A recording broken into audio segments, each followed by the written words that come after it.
الحمد لله الذي يقدم من يشاء بفضله ويؤخر من يشاء بعدله، والحمد له على إحسانه والشكر له على توفيقه وامتنانه، وصلى الله وسلم على خاتم النبيين وإمام المرسلين سيدنا محمد بن عبد الله الأمين وعلى آله الطيبين وأصحابه الغر الميامين.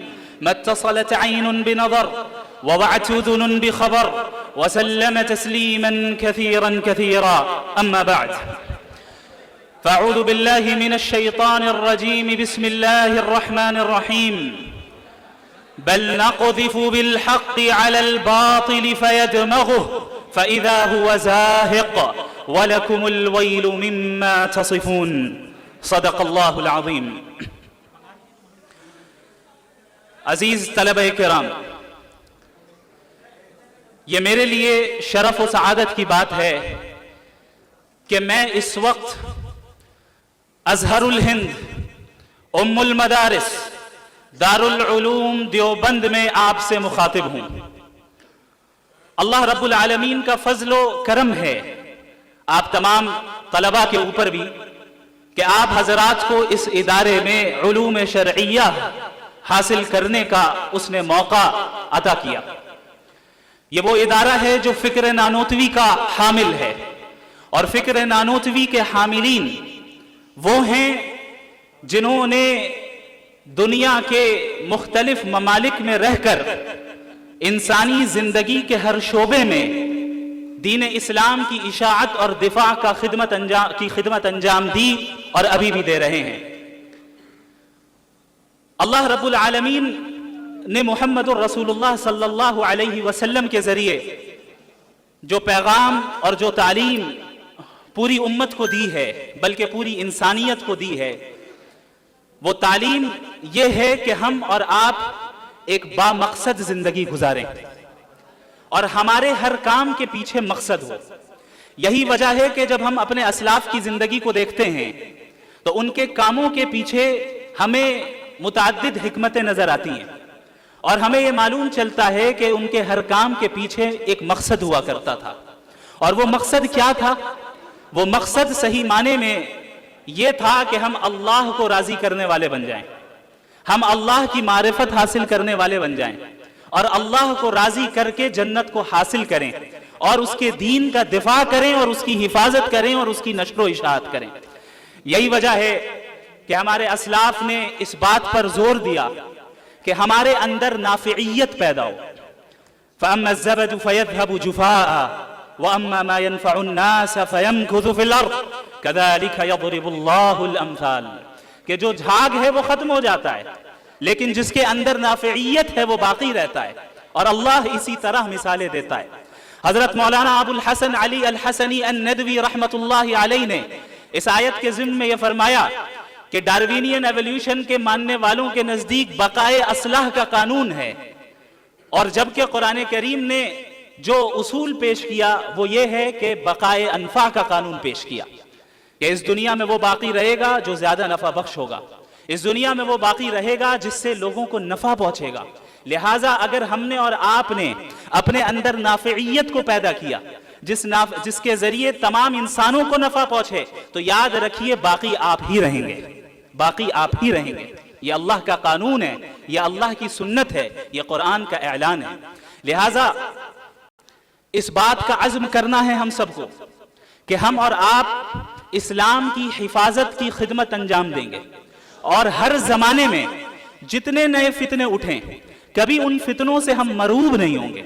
جب آپ صحابہ کرام کی زندگی کو پڑھیں تو آپ کو اندازہ ہوگا کہ صحابہ کرام کے دل و دماغ میں ایمان اس طرح راسخ ہو گیا تھا کہ قیصر و کسریٰ کا عظیم الشان نظام انہوں نے پلٹ ڈالا، لیکن کبھی اس نظام سے مرعوب نہیں ہوئے، کبھی کسی سے متاثر نہیں ہوئے، کبھی یہ نہیں سمجھا کہ دنیا کیا کر رہی ہے اور دنیا اس طرح چل رہی ہے، نبی ہمیں دوسری طرح چلا رہے. نہیں، بلکہ فخر سے بیان کیا.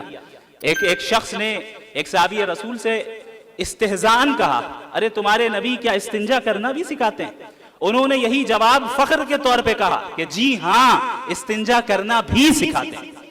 یہ اس کے سچے نبی ہونے کی دلیل ہے اس دین کے کامل ہونے کی دلیل ہے کہ یہ دین طہارت سے لے کر آگے تک اور ہر انسانی زندگی کے ہر شعبے کے متعلق تعلیم رکھتا ہے.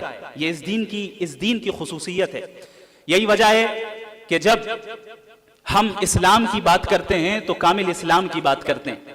اسلام کا مطلب یہ نہیں کہ ہم صرف نماز روزہ رکھنے والے بن جائیں، بلکہ اسلام یہ ہے کہ ہمارا ورلڈ ویو اسلامی ہو جائے. ہم ہر چیز اسلام کے مطابق کریں، چاہے ہم زندگی کے کسی بھی مرحلے میں کیوں نہ ہو. اللہ رب العالمین کا یہ احسان رہا، فضل رہا کہ اللہ نے ہم سب کو اس دین کے علم کو حاصل کرنے کی توفیق عطا فرمائی. اب ہماری ذمہ داری ہے کہ اس نعمت کی ہم قدر کس طرح کرتے ہیں، چونکہ اللہ کا یہ دستور ہے، اللہ کا یہ نظام ہے کہ اللہ اس شخص کی نعمتوں میں اضافہ کرتا ہے جو اس کی نعمتوں کا شکر ادا کرتا ہے. اور اگر ہم اس نعمت کی ناشکری کریں تو اس بات کا اندیشہ ہوتا ہے کہ کہیں ایسا نہ ہو کہ وہ نعمت ہم سے سلب کر لی جائے اور کسی اور کو دے دی جائے. اس ادارے میں آپ کا موجود ہونا، اس ادارے میں ہم سب کا اس وقت موجود ہونا، یہ در حقیقت اللہ کی نعمت ہے اور اس کی قدر کرنا یہ ہم سب کی ذمہ داری ہے. مجھے بڑی خوشی ہوئی جب میں یہاں داخل ہوا. مجھے یہ امید نہیں تھی، بلکہ یہ توقع نہیں تھی کہ اتنی محبت آپ حضرات اپنی محبت کا اظہار میرے لیے کریں گے، چونکہ حقیقتاً میں اپنے آپ کو اس کا اہل نہیں سمجھتا اور ہوں بھی نہیں. اور یہ محض اللہ کا فضل رہا کہ ذالک فضل اللہ یؤتیہ من یشاء، کہ اللہ رب العالمین جس طرح دین کا کام لینا چاہے لے. میرے عدم استحقاق اور نااہلی کے باوجود اللہ نے یہ کام لیا. یہ ضرور میرے اساتذہ کرام، میرے مشائخ اور تمام مسلمانوں کی دعاؤں کا ہی نتیجہ ہے. اللہ رب العالمین کے اس دین کا دفاع کرنا، اور آپ جس زمانے میں ہو اس زمانے میں ابھرتے ہوئے فتنوں کا مقابلہ اس انداز میں کرنا جو اس زمانے کا تقاضا ہو، یہ در حقیقت ہمیں ہمارے اسلاف کی زندگی سے اس کا پتہ چلتا ہے. آپ اللہ کے نبی صلی اللہ علیہ وسلم کے زمانے سے لے کر ہمارے زمانے تک آ جائیں اور پوری تاریخ اسلامی کو آپ دیکھیں کہ امت مسلمہ کس طرح نشیب و فراز سے گزری ہے. اور یہ در حقیقت اللہ کا پلان ہے، چونکہ کوئی بھی قوم اگر نشیب و فراز سے نہیں گزرے تو اس کی صلاحیتیں کبھی پختہ نہیں ہو سکتی اور اس کی صلاحیتیں کبھی قائم اور دائم نہیں رہ سکتی. اگر یہ امت نشیب و فراز سے گزری ہے اور ابھی بھی گزر رہی ہے تو کسی بھی طرح مایوسی کا شکار نہیں ہونا ہے، بلکہ اس کو اللہ کا نظام تربیت، اللہ کے نظام تربیت کا حصہ سمجھنا ہے. اور یہی وجہ ہے کہ اللہ نے قرآن کریم میں یہ حکم فرمایا، یا ایھا الذین آمنوا اصبروا وصابروا ورابطوا واتقوا اللہ لعلکم تفلحون. اے وہ لوگ جو ایمان لے آئے، صبر کرو اور صبر کی فضا عام کرو. صرف یہ نہیں کہا گیا کہ صبر کرو، بلکہ صبر بھی کرنا ہے اور مصابرہ بھی کرنا ہے. صبر کا تعلق ہر شخص سے ہے اور مصابرہ کا تعلق اجتماعیت سے ہے، یعنی خود بھی صابر بننا ہے اور صبر کی فضا کو عام کرنا ہے. حوصلہ پیدا کرنے والے کلمات کو عام کرنا ہے. حوصلہ شکن الفاظ نہیں کہنے ہیں، ہمیں ایک دوسرے کا تعاون کرنا گزاریں گے اور اسی دین اسلام پر ہی مریں گے، اس کے علاوہ کسی اور نظام پر نہیں مریں گے. ایک دوسرا پیغام جو میں آج اس مبارک مقام سے دینا چاہتا ہوں، وہ پیغام بہت اہم ہے. یہ پیغام صرف آپ کے لیے نہیں